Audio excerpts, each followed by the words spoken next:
तो आज हम एक ऐसी चीज पर बात करने वाले हैं जो सुनने में तो एकदम साइंस फिक्शन जैसी लगती है, हाँ बिल्कुल। लेकिन जो हमारे पास सोर्सेज हैं, मतलब आधिकारिक घोषणाएं, ब्लॉग पोस्ट्स, उनके हिसाब से ये हकीकत बन चुकी हैं।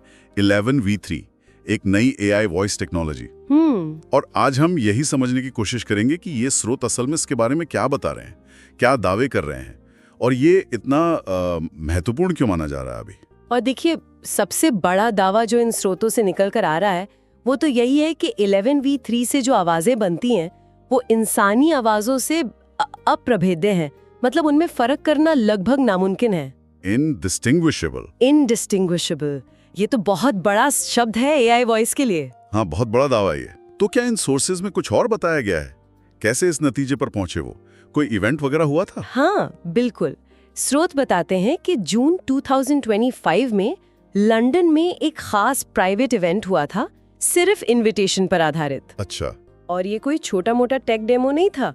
वहाँ AI की दुनिया के बड़े निवेशक थे, जाने माने क्रिएटर्स जैसे टिम आमू, कैस्पर ली का नाम लिया गया है, और उद्यमी भी, मतलब वो लोग जो आवाज और कंटेंट से सीधे जुड़े हुए हैं। समझ गया। तो इंडस्ट्री के दिग्गजों के सामने इसे पेश किया गया। उनका रिएक्शन कैसा था, कुछ पता चला? स्रोतों के अनुसार प्रतिक्रिया सर्वसम्मत बताई गई है, मतलब सब एक मत थे। कहा जा रहा है कि लोग सचमुच अवाक रह गए थे। अवाक? हाँ, इन आवाजों ने न सिर्फ शब्दों को सही ढंग से बोला, बल्कि हर तरह के इंसानी जज्बात, लहजे को पकड़ लिया, जैसे हंसी, चाहत की आवाज, फुसफुसाना या फिर जोर से घोषणा करना। इसे नाम दिया गया डिजिटल रूप में मानवीय अभिव्यक्ति। डिजिटल मानवीय अभिव्यक्ति, वाह, ये सुनने में ही कितना प्रभावशाली है। तो फिर चलिए थोड़ा और गहराई में जाते हैं। ये स्रोत कौन सी खास क्षमताओं पर रोशनी डालते हैं जो इस अप्रभेद्य वाले दावे को सही ठहराती हैं? देखिए, मुख्य रूप से दो चीजों पर जोर दिया गया है। एक तो है multi voice magic. Multi voice magic? हाँ, जिसे डायलॉग मोड भी कह सकते हैं। और दूसरी, मानवीय भावनाओं को पकड़ने की अद्भुत क्षमता। मल्टी वॉइस मतलब एक ही टेक्स्ट से आप कई अलग अलग लोगों की बातचीत जैसी आवाजें बना सकते हैं? बिल्कुल। सोचिए, बस टेक्स्ट लिखा और पूरी बातचीत तैयार।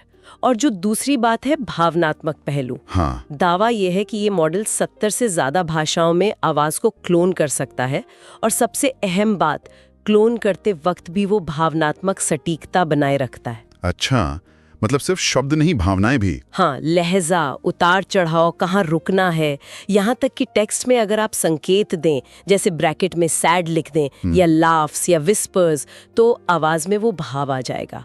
हंसी, आहें, ये सब कंट्रोल किया जा सकता है। अरे वाह, ये तो फिर आम टेक्स्ट टू स्पीच से मीलों आगे की बात हो गई। हंसी और आहें भी कंट्रोल करना, ये तो गजब की बारीकी है। तो फिर इसका इस्तेमाल के क्या तरीके सुझाए जा रहे हैं? हाँ, इस्तेमाल तो बहुत सारे बताए गए हैं, जैसे क्रिएटर्स के लिए यूट्यूबर्स, पॉडकास्टर्स, वो एकदम नेचुरल लगने वाले वॉइस ओवर बना सकते हैं और अपनी पहुंच बढ़ा सकते हैं अलग अलग भाषाओं में। व्यवसायों के लिए भी काफी कुछ है, जैसे कस्टमर सर्विस बॉट्स बनाना, वो भी कई भाषाओं में। दावा तो ये भी है कि इससे इंसानी एजेंट पर आने वाली लागत काफी कम हो सकती है। इसके अलावा e-learning material, audio books, virtual assistants और मार्केटिंग में एक कंसिस्टेंट ब्रांड वॉइस बनाए रखने के लिए भी ये बहुत काम आ सकता है। और शायद कोई बड़ा ऑफर भी चल रहा है इसे अपनाने के लिए, मैंने कुछ सुना था। जी हाँ, बिल्कुल। जून 2025 के अंत तक जो लोग इसे सीधे UI से इस्तेमाल करेंगे, मतलब सेल्फ सर्विस यूजर्स, उनके लिए 80% की भारी छूट दी जा रही है। 80%? ये तो बहुत है।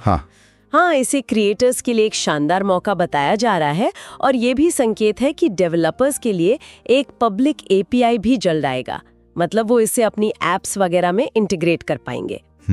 API का आना तो मतलब इसे और भी फैलाएगा। और 2025 को लेकर भी इन स्रोतों में एक खास भविष्यवाणी है ना? हाँ, एक बहुत दिलचस्प बात कही गई है, वो ये कि 2025 को शायद उस साल के तौर पर याद किया जाएगा जब AI आवाजों ने अनकैनी वैली को पार कर लिया। अनकैनी वैली, हाँ, वो अजीब सा एहसास जब कोई चीज लगभग इंसान जैसी लगती है पर पूरी तरह नहीं। बिल्कुल, वो खटकने वाली फीलिंग।